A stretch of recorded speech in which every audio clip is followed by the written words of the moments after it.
Hi everyone, let's talk about Aeon's End, and this is a really fun game. Really been enjoying my time with it so far. It's one of those ones where I think I mentioned this before. I see there's a RADA run through for a Kickstarter. Can't afford a Kickstarter at the time, so I ignore it until it's available and I can get it. This came out just this week, just about a week ago. It didn't make it in 2016 in the UK, but we've got it now, and we have played it. Well, this is my third time this playthrough that I just filmed, and it's always been against the Rageborn, so we haven't tried the other monsters yet, but I've really loved it. The first game, and I should say that when you get the game, the decks are kind of pre-arranged. The cards you'll need for your first game are pre-packed in certain things that with signs saying do not shuffle this deck, and there's a lovely one-page thing of this is how you set up your first game against the Rageborn. It tells you take a few cards off the top of the deck if you're only playing with two, and it gives you everything, the shop and the strike cards, the Nemesis deck, and your personal decks. It's all ready for you, so you can just jump straight in. And we did, and we got destroyed. We tried to outlast the Rageborn and kind of messed about, kind of engine building too much, playing it too much like a Dominion or something, trying to, well, if I keep getting these cards and building my deck up. We never got rid of a single card from our decks. They were getting quite big by the end. And I definitely, since then, the time after that we played it, we just tried to take him out, and it worked a lot better. I imagine that that's different depending on what's in his deck. Definitely it will be different with the different Nemesis Nemesis that you can play against, because they will do completely different things. Like the strike deck is unique to the Rageborn. The special getting the tokens unleash just means get an extra Fury token for him. It means completely different things to the other Nemesis. I keep doing that. So yeah, the shop as well. We haven't seen all of these cards. Probably seen about half of the cards that are available in our few games of it so far. But really nice interactions between them. I feel like in that first game where there were a few cards that would let you destroy things, I think we should have been destroying cards.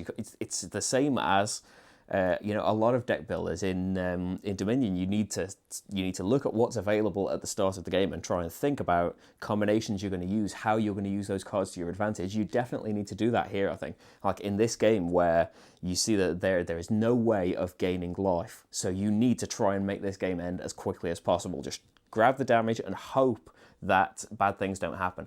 And the game definitely went easy on me, because we didn't get that far through his Nemesis deck. These strikes could have been a lot worse. Like, what could it have been?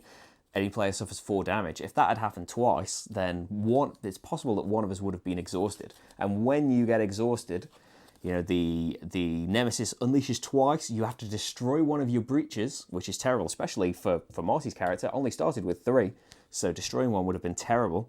You get rid of all your charges, and then any excess damage past the amount that killed you, you deal that to Gravehold, and then you run on more limited turns. If you both get exhausted, then it's over. But if some of these worst strike things had come out, we would have been in real trouble. If different basic cards, like I'm not that familiar to know what different things could have happened. You make the Nemesis deck by you use there's 3 cards for each Nemesis for each level, levels 1, 2, and 3. So there's 9 cards for each Nemesis.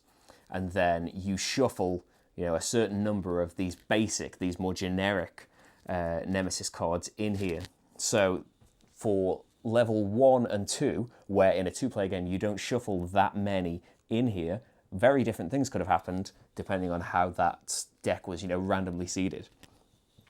So just in this base game, tons of variability in just this one Rageborn so far that we've played. He's played quite differently. It's definitely the first and second times we played him, he played very differently.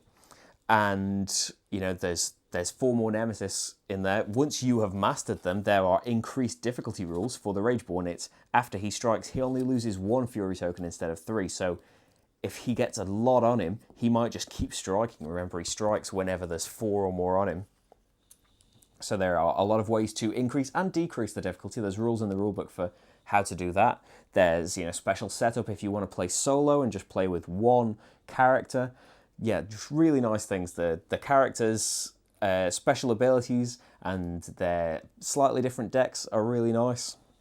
And I know that beyond this, there's at least one expansion. I think there's 2 expansions that aren't out yet here anyway. Hopefully they'll be available, because I can absolutely see myself wanting more of this game. And the box is huge, and it needs to justify that. Like, I don't know if you saw the side of the box. The box is huge for a deck builder. So it needs to be filled with cards so I can justify all this shelf space.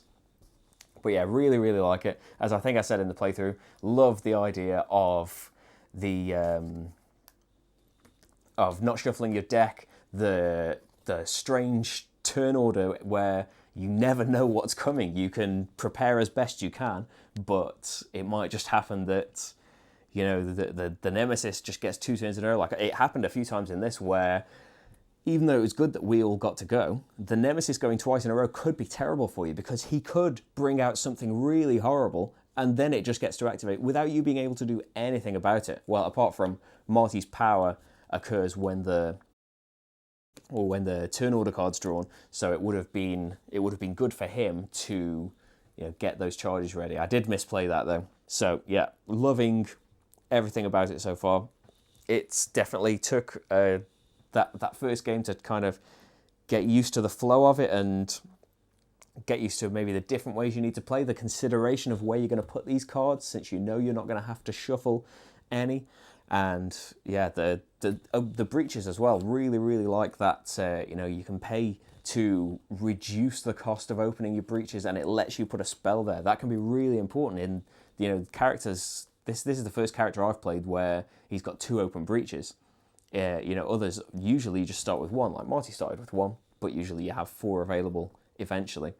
There was a really nice card where you did extra damage based on the number of breaches you had open. So I opened a ton of breaches, but then there was a Nemesis card that was like, attack, do this damage to the person who opened the most breaches. And because I'd steamed ahead with it, there was no way that Rachel was going to catch up with her character. So it was just me taking the damage all the time. So I'd mess myself up in that way.